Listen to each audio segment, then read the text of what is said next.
You're watching 5 Star Live. East Tennessee's #1 post-game high school football show. Live on location from the biggest game of the week.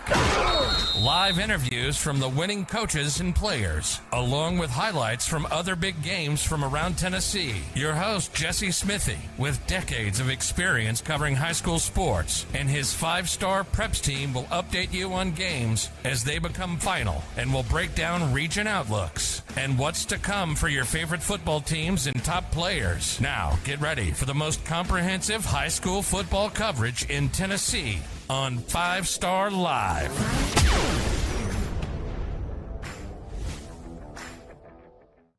Welcome in to 5 Star Live, round 3 of the TSSAA playoffs. We are live at West High School where the stands have emptied.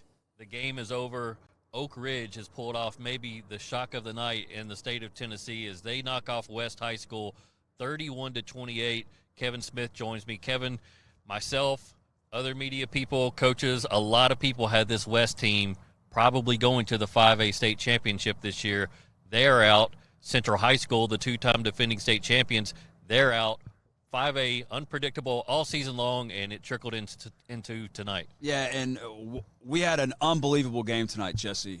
We had fireworks from the get-go. We had one team dominate the first quarter, the other team come in and dominate the second quarter. We had back and forth in the third and fourth quarter, guys making plays all over the field, really bad officiating in two big spots. So we really had it all tonight. Yeah, we did. We were supposed to have Joe Gaddis up here on the set. We had some technical difficulties out here. We lost our power, and so Oak Ridge trying to get back on the bus and get back to Oak Ridge High School to unload. And I'll tell you this, Joe Gaddis was up here on set for a little bit. That guy was fired up. He was fist pumping out on the field. I put a video out on Twitter about it. That guy is as fiery and emotional and competitive as it comes. He's been doing it for a long time, and I don't sense any let down in that guy in terms of just his emotional preparation and investment in that team. No, not at all. I mean, it's refreshing to see, Jesse, to be real honest.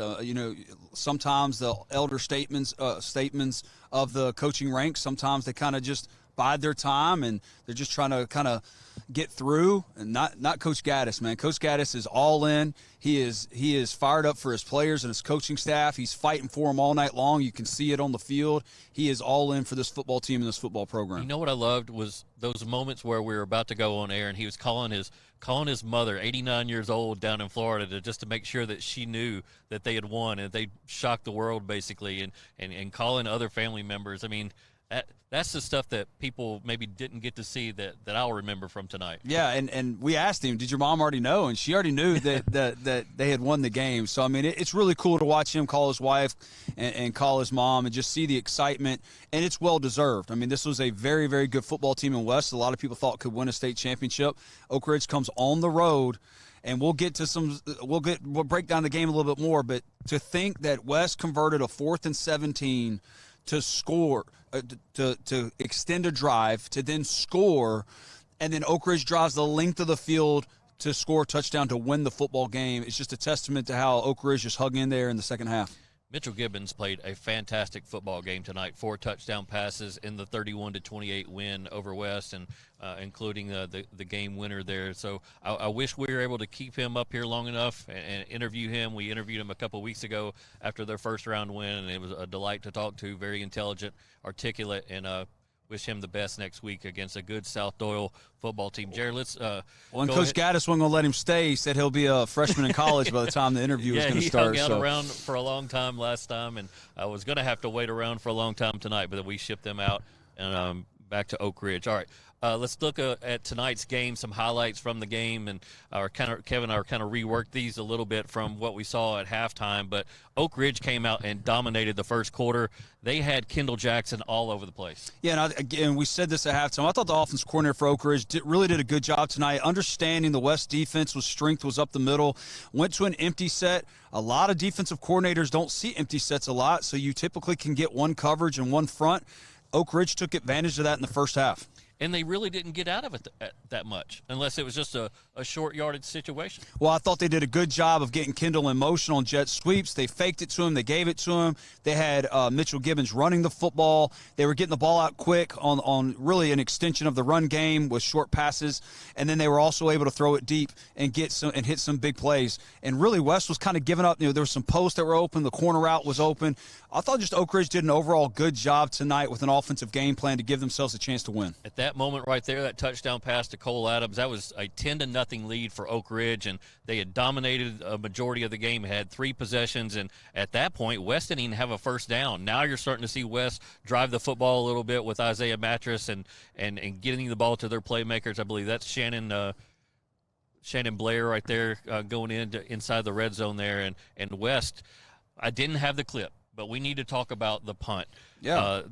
Kind of break down what happened on that play that led to the turnaround. Yeah, it was 10-0. Oak Ridge was absolutely dominating. West hadn't even gotten a first down yet. We're about 10 minutes left in the second quarter. Oak Ridge gets another big stop on defense. Punt. West punts the ball.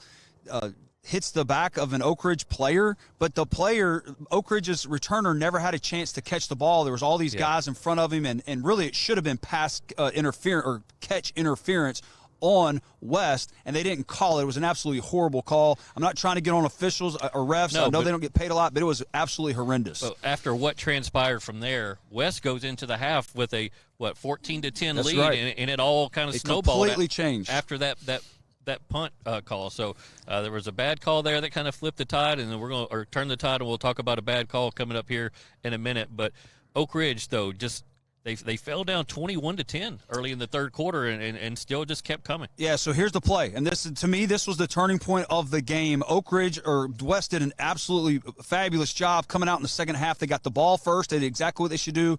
They ran down the field, scored a touchdown, went up 21-10, stopped Oak Ridge again. This game was just basically done, Jesse, with the way West can run the football. They fumble the football and let Oak Ridge right back in the football game.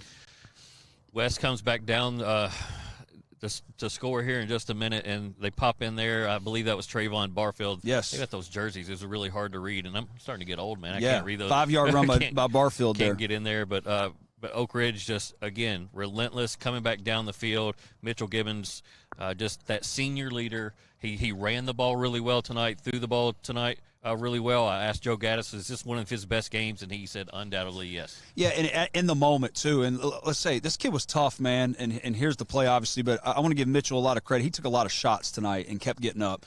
But here's a problem with that fumble right there, Jesse, and let's set this fumble up. It was a 4th and 17 that West converted.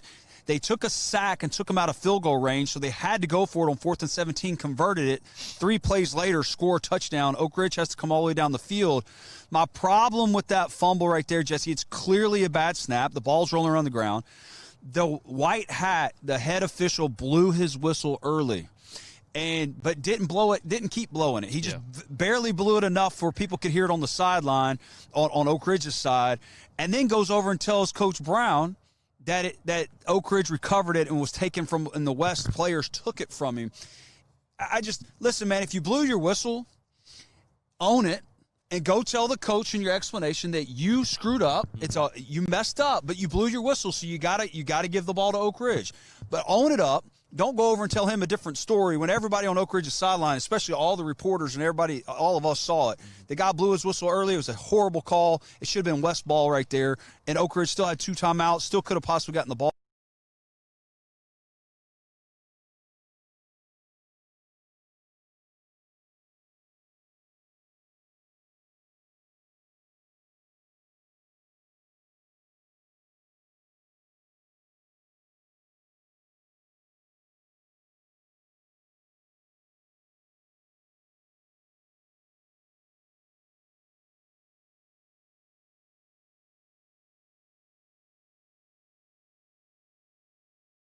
And tonight, the refs had 2 big moments to make correct calls, and they failed on both of them. They went 0 for 2. To credit Oak Ridge, they had that bad snap that put them in that position. They still made a play. I mean, just because they got that second chance, they took advantage of it. Mitchell Gibbons throws an absolute beautiful pass. On 2nd and 17. On 2nd and 17, touchdown. And then the highlights are showing of what they did defensively to West there when West has 80 yards to go. I mean, they didn't get close to making a charge. No, I thought both teams tonight, even in the face of adversity, I mean, this game was so up and down and all over the place. You know, for West to be in a fourth and about five, or excuse me, a third and about five, just throw the ball away. Quarterback did not. He got sacked. So for on a 4th and 17, they're down 3 points, takes them out of field goal range to tie the game. For them to convert the 4th and 17 and then score a couple plays later just shows you the type of football team they were. And then for Oak Ridge, not to get down, they're down 4 points. They know they got to score a touchdown to drive all the way down the field, then have that play that could drive you crazy, and really you should have lost it, but you're now 2nd and 17. They go empty, throw the corner route, touchdown. I mean, just we saw some big plays tonight from some players, and I thought both teams really showed up and answered the call. Oak Ridge will now host a 4th-round semifinal game against South Doyle, who defeated Central tonight 21-14. Let's take a look at some scores around the area. We got a lot of highlights from these games we're going to look at after the break, but Alcoa wins 49-13. That was a 14-13 game at half. Alcoa scores 35 points. Is that right? 14? Yeah, 35. 35 points in the second half, unanswered. Coalfield wins in 1A, 36-0. Elizabethan squeaks by Greenville 24-20. That was a 44-10 game in the regular season. Hats off to Greenville. We got some highlights from that game. We'll break that down. Maryville just gets by Dobbins Bennett 35-28. They recover an onside kick that Dobbins Bennett was trying to get late to try to get back in the game, seal that win. Meigs County in 2A wins 42-14 over South Green. Red Bank eliminates Loudon, so Alcoa will have to go down to Red Bank in the 3A semifinals. And again, South Doyle beats Central tonight 21-14. We're going to catch a break. When we come back, might have our Waffle House hotline guest, Gary Rankin. We'll see if he's still available, and we'll take a look at some highlights and some big plays from these state quarterfinal games tonight right here on 5 Star Live, presented by John H. Coleman.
Our goal is to make your experience stress-free, whether buying a new unit or servicing your current equipment. The way we do that is making sure you have the information you need to make the right decision. East Tennessee is our home, too. We've proudly served you for 75 years and look forward to serving you for many years to come. John H. Coleman Company, trusted since 1940.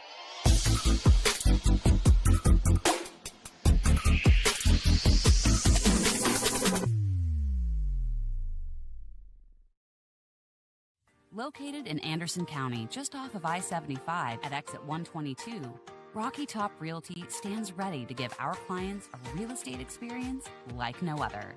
While we are located in Anderson County, we work in all of Knoxville and the surrounding areas. Our staff will get to know you and your real estate needs. We will work in tandem with you to achieve your forever home, build site, vacation home, or investment goal. Find us online at rockytophomeinfo.com or give us a call at 865-498-0813.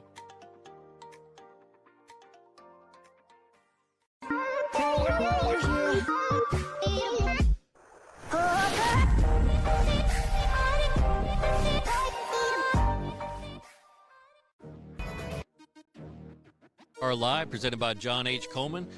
We now go to the Waffle House hotline, where we are joined by Gary Rankin from the Alcoa Tornadoes. They win tonight 49-13 over Gatlinburg-Pittman. That game was a 14-13 game at the half. Alcoa goes on to score 35 points in the second half.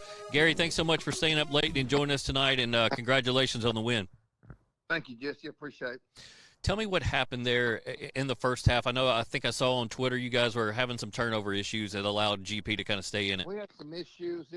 We had a lot of crazy things happen that first half. We had 2 TDs called back. We had 2 turnovers. We had just about everything could go wrong, went wrong the first half. And in defense of our kids, we had to reshuffle our whole offensive line this morning. We had a couple that had gotten sick, and we were scrambling up front, our offensive line. So it took us a while to get straightened down, get going, but our kids responded well the second half. And, Gatlinburg-Pittman's got a good football team. They played well the first half, and we just made a lot of mistakes that we don't usually make. So how do you handle that as a coach at halftime? Are you screaming, yelling, trying to fire them up, or are you trying to keep them to keep their heads and Well, no, I'm not usually a screamer. I'm not usually a screamer at halftime, but it was pretty obvious. We had it was just an unusual game for us the first half, and like I say, we had 2 callbacks, we had 2 fumbles down deep, and we just didn't win. We didn't play well either, so it was good for us. I'm glad. I'm sort of glad it was nip and tuck there for a while, and our kids responded. Something good to see. Tonight, you guys were able to play Caden Buckles, who's been sitting out all year and eligible, a transfer quarterback from Catholic. How would you grade his performance tonight? Well, he was pressing awful hard the first half. The kid hadn't played a football game in a year, and he and Zach Lunsford both, they weren't really sharp the first half, but both of them played pretty good the second half, and they relaxed a little bit. And, in Caden's defense, he hadn't played football in a while, so he did some good things for us the second half. Looking ahead, you guys now have to go on the road to Red Bank, a team that's beat Loudon twice this year. And what do you know about Red Bank at this point? A lot of athletes. I mean, they look a lot like us as far as the athletes they put on the field. They're well coached, undefeated on the year, just scored a lot of points. They hadn't given up a lot of points. So they've got 3 or 4 college commits. So they've got a good football team, and semifinals on the road is always tough. Yeah, I mean, you all had to go up to Upperman through the years and places like that. And how do you prepare your team to go on the road and play that semifinal game? You get into playoffs this late, Jesse. It's tough. Ask Maryville, ask West, ask those guys that battled tonight. And some of them won, some of them lost. And we had a tough battle the first half. So, a lot of things happen in the playoffs, and the road gets tough. And, we responded the second half, and our kids played well, but we'll have to play a whole lot better next week. Has anything changed with Isaiah Cox's health situation? Is there any chance he comes back? No, he's out. He won't play again. He's out, and it's a big piece of our puzzle there, offensively and defensively. But we had 3 starting offensive linemen out tonight, and that's pretty tough for a small school. And hopefully we'll get a couple of them back next week. Possibly all 3 of them back next week, but one of them was banged up, and one of them was sick, and one of them was a COVID guy. So we've had to work through him since last week. So we were scrambling a little bit up front with some very, very young kids that hadn't played much football this year, and they had to sit in there and fight some pretty good people tonight. Well, Gary, again, congratulations on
great ones make the plays. The dedicated ones never quit.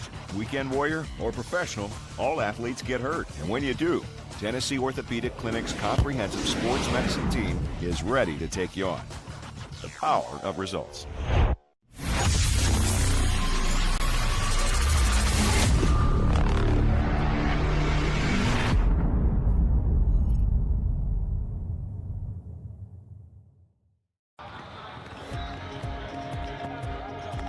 I think it's great. I mean, I love worshiping and learning about God and learning better ways to be a man of God. There's no way that you can come here and your relationship with Jesus and not get stronger. It's just so. I feel like this is a lot more than just like people coming together and having fun. Like, it just helps people grow towards Christ.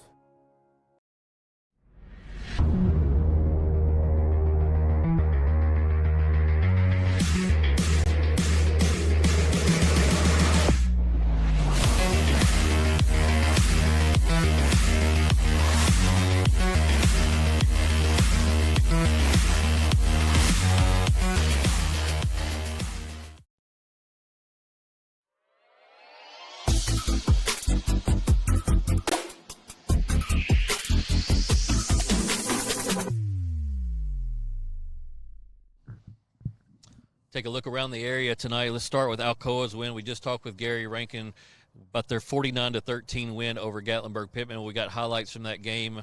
I think our own Michael White went down there tonight, and we got to see Caden Martin play tonight, and he is a transfer quarterback from Catholic who I think that they expected to possibly play this year. That did not happen, and he had to wait all the way until tonight to play his first football game for Alcoa. He did throw a touchdown in the first half, but this was, Kevin, a crazy game, 14-13 at the half, and a lot of people were putting those big eye emojis on Twitter, and that includes me. Yeah, and we got to give Gatlinburg-Pittman a lot of credit for coming out, causing turnovers, hanging in the football game, giving Alcoa all they want, and obviously Alcoa went into the half and took care of some business and talked some things over and came out and did what Alcoa does. Gatlinburg-Pittman, I know, look, it's not about moral victories, but they're going to talk about this game that, hey, we were hanging in with Alcoa, the 5-time defending state champions. We were getting turnovers. They're probably going to feel pretty good about what they've done, I would think. Yeah, absolutely. I mean, again, you're losing to a perennial state championship contender, the winningest program state championship-wise in the state of Tennessee. And so, you're looking at that, and we went to the quarterfinals. We hung with them for a half. Again, we're not in for moral victories, but let's give them a lot of credit. They hung in there for as long as they could, and then Alcoa just kind of took over. Big play by Braden Anderson there, and he heard Gary Rankin talking in the last segment about how they had plays called back tonight. They had injuries and sickness up on the offensive line. They had 3 offensive linemen out and having to shuffle it around today to try to be able to compete in this football game, and they found something there in the second half, won 35-0 in the second half, and just a nice run there by Caden Buckles, but lost the football, and those are things that are going to have to be corrected. Well, and let's go back to Braden Anderson. I mean, this young man has been a playmaker for them all year, not only at the receiver position, and we've seen him make some highlight reel plays, but he's also been really good in the secondary for them. He's really, really turned it on, and it's being consistent each and every week for them and knowing what they're going to get. And you saw here, they've got to – I mean, I know it's his first game back, and there's some jitters, but he cannot turn the ball over, especially in the semifinals and the finals, for them to be able to win a football game. Also, though, I mean, when you're back there at your first game and you have 3 new offensive linemen up there, I mean, there was a recipe for a possible upset there, but Alcoa made some adjustments. They go on, and they'll go on the road next week again to face Red Bank, a 24-14 winner over Loudon tonight. South Doyle knocks off Central 21-14 in 5A. South Doyle will travel to Oak Ridge next week in a state semifinal. Meigs County gets it at home. South Green goes on the road to Meigs County. Meigs County wins 42-14. We haven't seen a lot of Meigs County this year. We have highlights from their game tonight, but number 1 right there for South Green. He's a Mr. Football finalist. He's a dual threat quarterback. He can throw it. He can run it. He's rushed for over 1,000 yards this year. One of our leading rushers in the area.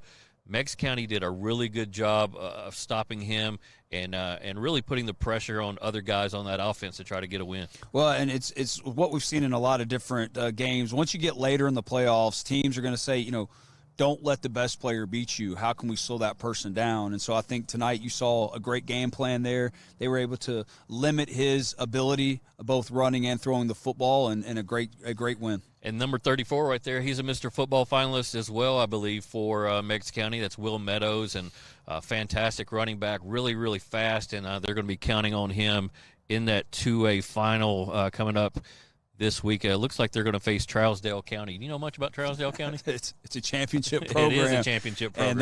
And they are always physical. And they're going to run the ball downhill. It's probably one of those games you could see a lot of man coverage from both teams trying to load the box on both sides to stop good running backs. Meigs County still undefeated on the year. They'll move on to take on Trousdale County, and they want to get back to that championship round. They lost to Peabody there in the state championship last year, and I know that left a sour taste in their mouth. And again, nobody's given nobody early on in the season gave Meigs County much of a chance. They lost their Mr. Everything, their quarterback Aaron Swafford, to Navy. He's a Mr. Football finalist many times over, and the fact that they've been able to do what they've done as a cohesive unit and without maybe that big time Division I player really speaks to that community and that football program. Absolutely, and there's a reload instead of rebuild, and I mean it also helps, Jesse, when you can turn the ball, or you can turn around and hand the ball off, and have a great running back there in the backfield. Yeah, so hats off to Meigs County, 42-14 winner over South Green. Coalfield wins tonight, 36-0 over Oliver Springs. That was a 14-7 game in the regular season, in Coalfield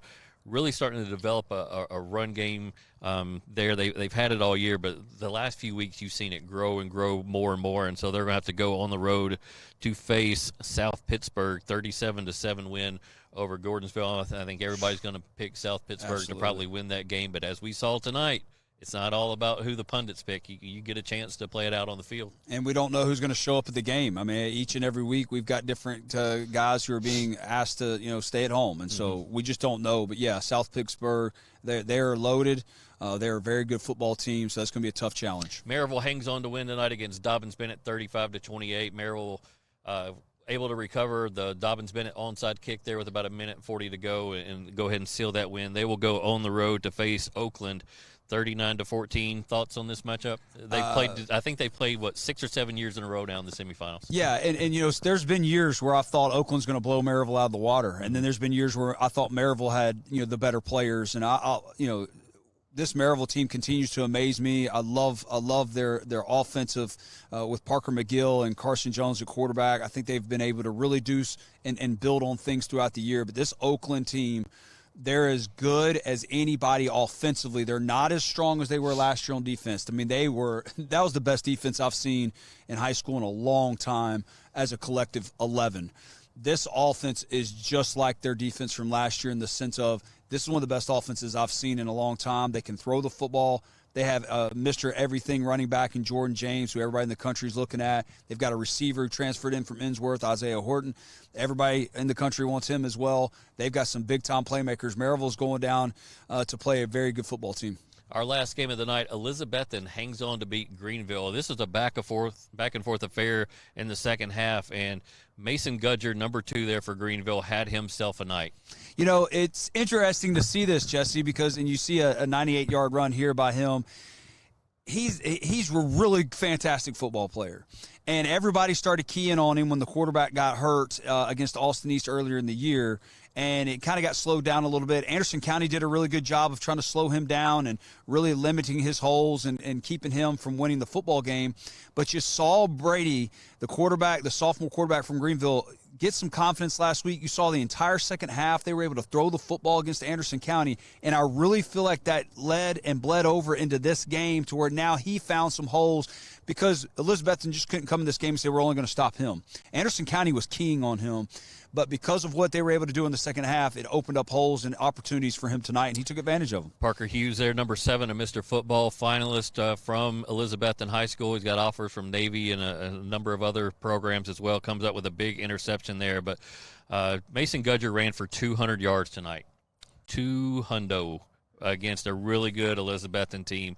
Even though they lost this game tonight, seeing what they did against Elizabethton in this second time, they're going to go into the offseason saying, guys, we got some guys coming back who was absolutely able to do some special things tonight. Eddie Spradlin, hats off to him. what a fantastic coaching job. They got beat by 34 by this team a few weeks back. And to come back and be neck and neck with them going in the fourth quarter and throughout the fourth quarter, I thought just a great coaching job by him and his staff. I agree. And we said it last week. I thought what they did to hang in the game, let's say they were absolutely getting pounded against Anderson County in the first half, them just hanging around, and then they made some really good adjustments for the second half, and they just kept making plays and gaining more confidence. This is a very young football team in a lot of spots. They've got a bright future ahead of them. If I'm Elizabethton, though, and we see, I mean, they're making plays, and this is a good football team, and they know how to win. They're a championship program. I'm going back to the drawing board, though, and I think now, you can get your kids' ears here for the semifinals and the finals. If we got to make sure that we shore up our run defense, because we can't give up 200 yards and expect to win a state championship. But don't you always, like when you look back at some championship runs, you always have that one game that it could have turned the other way and you could have lost your championship. No question. I think Elizabethton's going to look back at tonight and go, that was the one game that we survived and we were able to kind of go on to win a championship. But they go on the road next week to Nolensville, a 15-14 winner over Tullahoma. Do you know anything about Nolensville? Yeah, well, they beat a Tullahoma team who's like 300 across the board up front, very physical, runs the football. Nolensville's the same way. They're going to be a 3-4 defense. They're going to bring some pressure. Then they're going to be able to drop back in coverage. They've got a good running game as well. They're going to be in a very cool atmosphere down there in Nolensville. It's a very nice campus, brand new. So they'll be out there in a really cool place to play football. But I'll say this: you're absolutely right on these certain games, and sometimes you need those as well to have a wake up call. And it's really hard, Jesse, to beat a team twice in a year. It's hard enough to win one time. To beat a team twice, it's even harder. So I'm not overly surprised by that. But a good win by Elizabethton. Good job of getting it done so they can move on to the next round. Yep. All right, we'll see where we're going. State semifinal game, and that's out at Oak Ridge. As South Doyle will take on Oak Ridge, so we'll see if we're out there at some other game. But thanks for hanging in there tonight with us and joining us right here on 5 Star Live, presented by John H. Coleman, right here at West High School, where Oak Ridge pulled off maybe the shock of the night, 31-28 over West High School. Thanks so much again, and hopefully you'll catch us next week.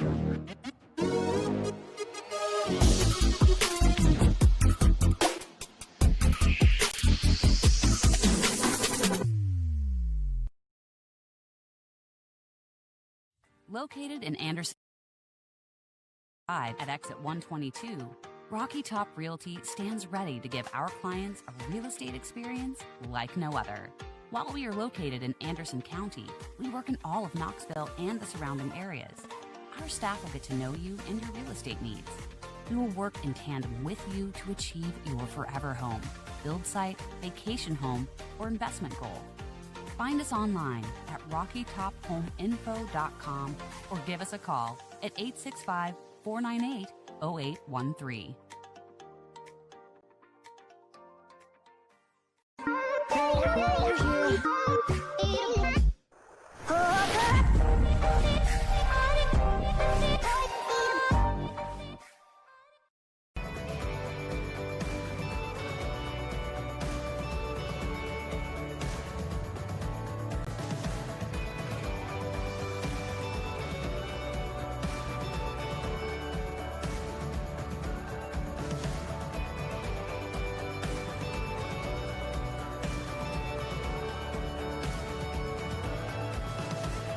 When you shop at Elliott's, your journey is our purpose.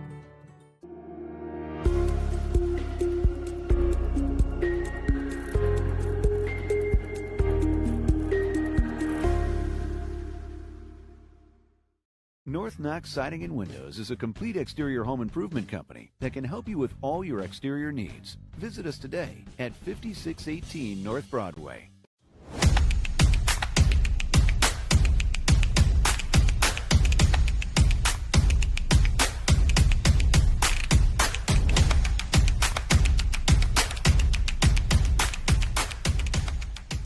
Since Since 1945, the John H. Coleman Company has been serving the East Tennessee area. We wouldn't have made it for 75 years without the experience and hard work of our quality employees. When it comes to heating and air conditioning, our goal is to make your experience stress-free, whether buying a new unit or servicing your current equipment. The way we do that is making sure you have the information you need to make the right decision. East Tennessee is our home, too. We've proudly served you for 75 years and look forward to serving you for many years to come. John H. Coleman Company, trusted since 1945.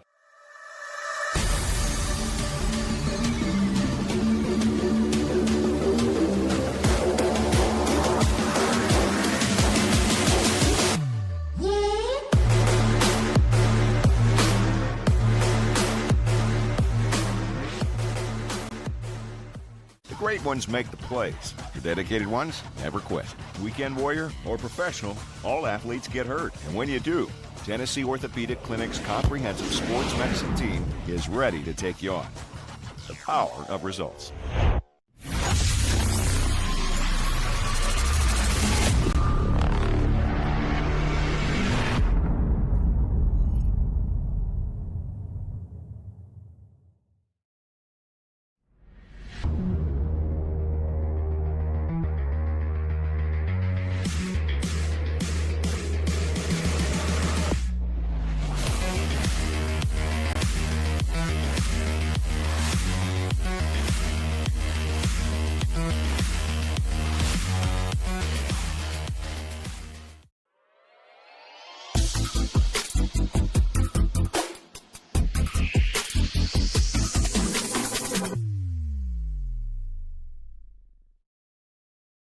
Located in Anderson County, just off of I-75 at exit 122, Rocky Top Realty stands ready.